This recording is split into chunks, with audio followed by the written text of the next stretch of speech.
Hello, all of 11th class students.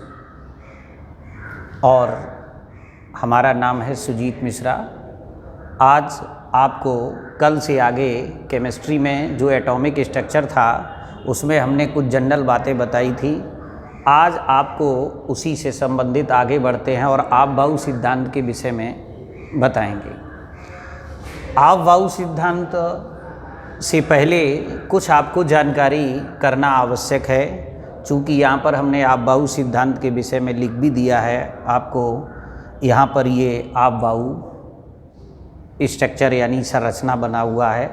कल मैंने बताया भी था आपबाऊ का मतलब ही होता है संरचना करना। ये एक जर्मन भाषा का शब्द है। इससे पहले थोड़ा सा आपको ज्ञान होना चाहिए कि जो परमाणु है वो प्रमुख रूप से इस तरीके से इसका विभाजन होता चला जाता है और इस परमाणु में नाभिक होता है और नाभिक के साथ कोश होते हैं। इस तरीके से नाभिक में प्रोटॉन और न्यूट्रॉन होते हैं। कोश में इलेक्ट्रॉन गवर्न करते हैं, यानी एक इलेक्ट्रॉन क्लाउड होता है। फिर इसके बाद कोश का भी विभाजन किया गया। चूँकि बोरबरी ने कोश तक की बात बताई है, उसके आगे फिर समरफील्ड ने इसका भी विभाजन किया है और कोश को किस में बांट दिया है, उपकोश में बांट दिया, जिसको सबसेल कहते हैं, इसको ऑर्बिट कहते हैं इंग्लिश में। और इस उपकोश का भी विभाजन किया गया और इसको कहते हैं कक्षक कहते हैं। तो ये जो कक्षक आता है यही एक हवा में अर्थात त्रिविम वह स्थान होता है जहाँ पर इलेक्ट्रॉन के पाए जाने की संभावना सबसे अधिक होती है। अर्थात एक इलेक्ट्रॉन का क्लाउड होता है, बादल ऐसा होता है जहाँ पर घना हो जाता है, वहीं पर एक कोश का निर्माण हो जाता है। तो अब देखते हैं इसमें जो कोश होता है ये तो KLMN के रूप में, फिर उपकोश का विभाजन SPD और F में करते हैं। फिर कक्षक इस S के लिए एक वर्गाकार बॉक्स होता है, इसको कक्षक कहते हैं। इस कक्षक में भी 2 इलेक्ट्रॉन पाए जाते हैं।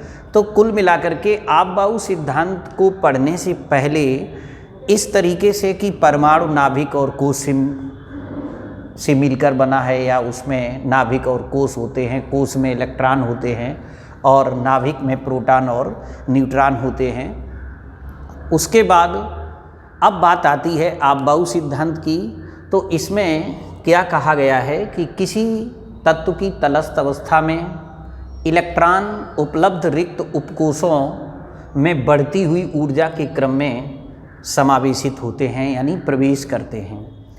अब इसके लिए उन्होंने एक आपकी को सुविधाजनक तरीके से ये क्रम याद हो जाए, इसके लिए आपबाऊ संरचना का निर्माण किया है। 1s फिर 2s लिखते हैं। अब चूँकि पहला कोश, यहाँ पर एक बात और आप समझ लें, जो पहला कोश होता है ये एक उपकोश में बटा है, S उपकोश में, और दूसरा जो कोश है वो S और P 2 उपकोश में बटा है। तीसरा कोश है ये SPD 3 उपकोश में बंटता है। और चौथा कोश है ये 4 SPD और F उपकोश में बंटता है या बटा रहता है। जो पहला कोश है इसमें 2 इलेक्ट्रॉन होते हैं, इसमें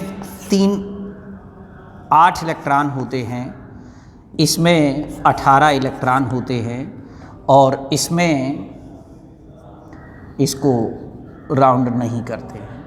इसमें 32 इलेक्ट्रॉन होते हैं। अब इन्हीं का विभाजन यहाँ किया गया है, इससे ये निष्कर्ष निकलता है S में अधिकतम 2 इलेक्ट्रॉन होते हैं, P में अधिकतम 6 इलेक्ट्रॉन होते हैं, तो 6 और 2 8 हो गया। S में 2, P में 6 और D में अधिकतम 10 इलेक्ट्रॉन होते हैं, तो 10 और 6 18 और 2 नहीं 10 और 6 16 और 2 18।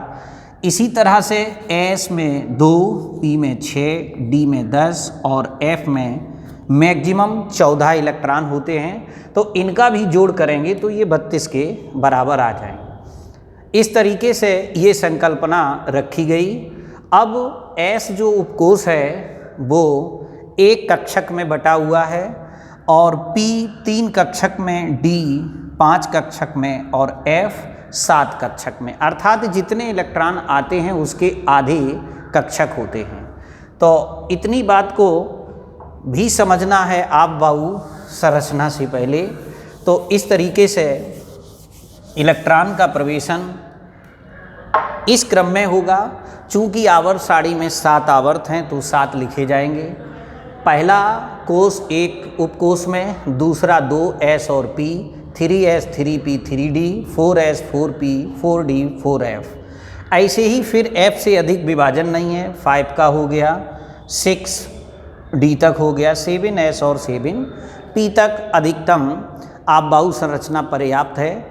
तो सबसे पहले इलेक्ट्रॉन 1S में प्रवेश करेगा, उसके बाद यहीं से वापस लौट जाएंगे, फिर 2S में करेगा, फिर यहीं से डॉट डॉट ये वापस लौट जाएंगे 2P में, फिर 3S में इलेक्ट्रॉन जाएगा, 3S के बाद 3P में जाएगा, 4S में जाएगा, फिर वापस लौट जाएंगे और इस तरीके से ये 3D में, यानी 4S के बाद 3D में, 4P में 5S, 5S के बाद 4D, 5P 6S और 6S के बाद इलेक्ट्रॉन 4F में प्रवेश करेगा, 5D में करेगा, 7S में करेगा और 7S के बाद 5F, 6D और 7P।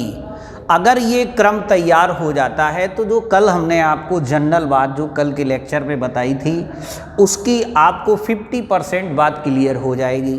तो इसका क्रम भी यहाँ पर इस डेफिनेशन को लिखने के बाद लिख लेते हैं।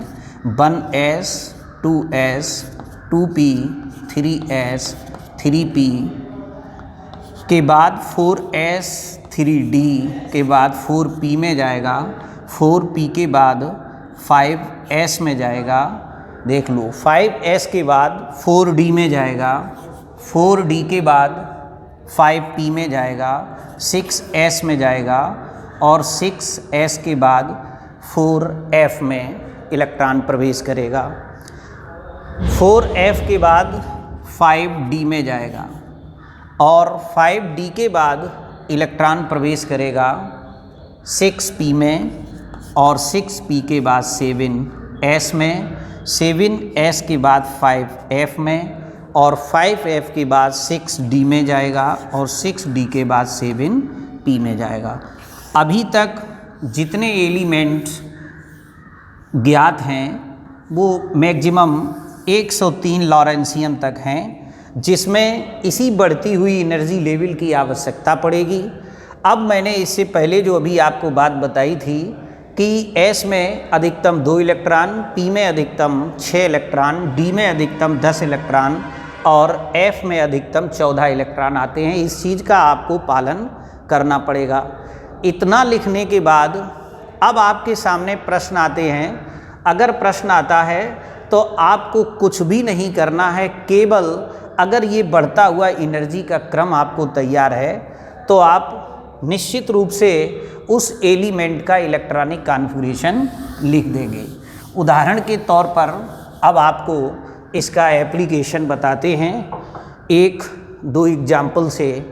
जैसे आपसे कहा जाए कि सोडियम परमाणु जिसका एटॉमिक नंबर 11 है, इसका इलेक्ट्रॉनिक कॉन्फ़िगरेशन लिखिए। ऐसा क्वेश्चन 100% आता है फर्स्ट ईयर से लेकर के सेकेंड ईयर माने यूपी बोर्ड की एग्ज़ाम तक में। हालांकि जो क्वेश्चन आएगा वो इतना सिंपल नहीं आएगा, चूँकि इंटरमीडिएट एक ऐसे एग्ज़ाम है कि इसके बाद पढ़ाई में स्तर भले आपका बढ़ता चला जाए, एक्सपीरियंस बढ़ता चला जाए, लेकिन जो सिलेबस का स्तर है वो पर्याप्त है। तो अब इसमें सोडियम के लिए 11 इलेक्ट्रॉन को इसमें विभाजन कर देना है।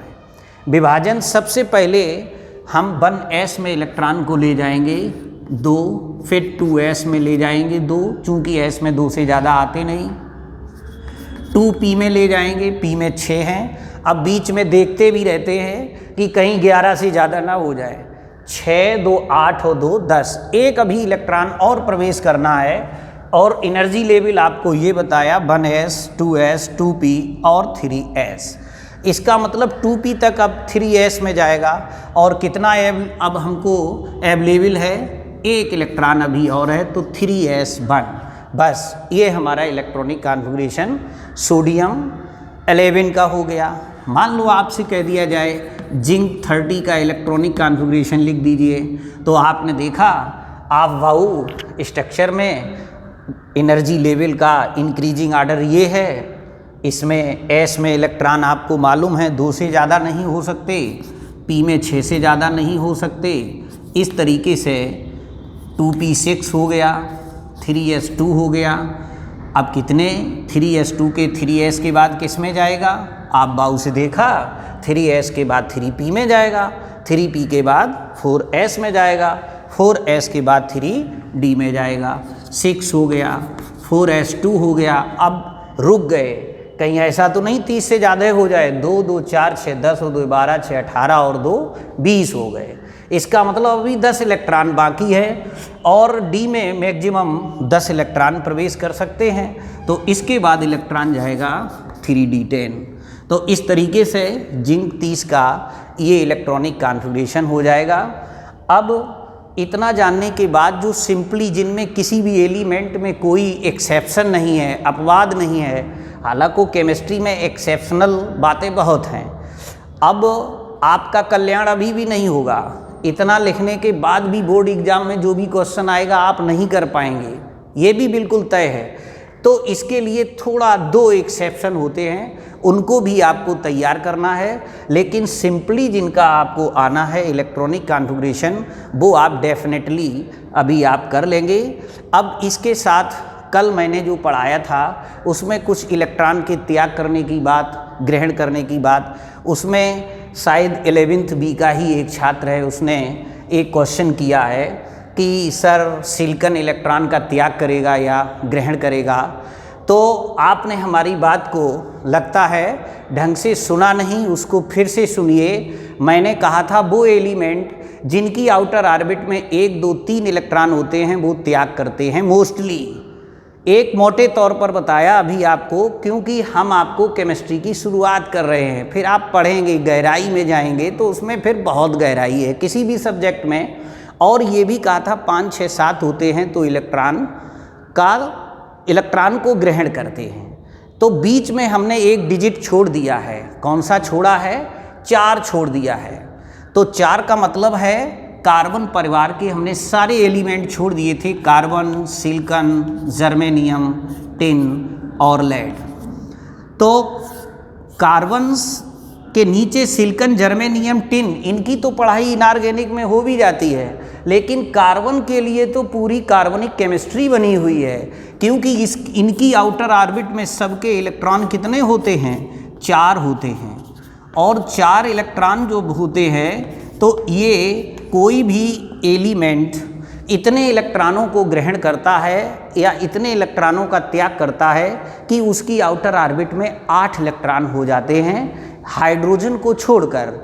तो अब चूंकि 8 के आधे 4 हैं, जब आधे आधे की बात होती है तो सिलिकॉन की स्थिति वो है कि ये 4 इलेक्ट्रॉन को ग्रहण भी कर सकता है और 4 इलेक्ट्रॉन का त्याग भी कर सकता है। ये इसके सापेक्ष कौन एटम, कौन एलिमेंट लगा हुआ है, उसकी इलेक्ट्रोनिगेटिविटी कैसी है, उसके अगर वो इससे इलेक्ट्रो पॉजिटिव है तो ये निगेटिव के रूप में व्यवहार करेगा, अगर वो इलेक्ट्रो निगेटिव है तो ये इलेक्ट्रो पॉजिटिव के रूप में व्यवहार करेगा। ओवरऑल सिलिकॉन एक ऐसा एलिमेंट है जो इलेक्ट्रॉन का त्याग भी कर सकता है और इलेक्ट्रॉन को ग्रहण भी कर सकता है।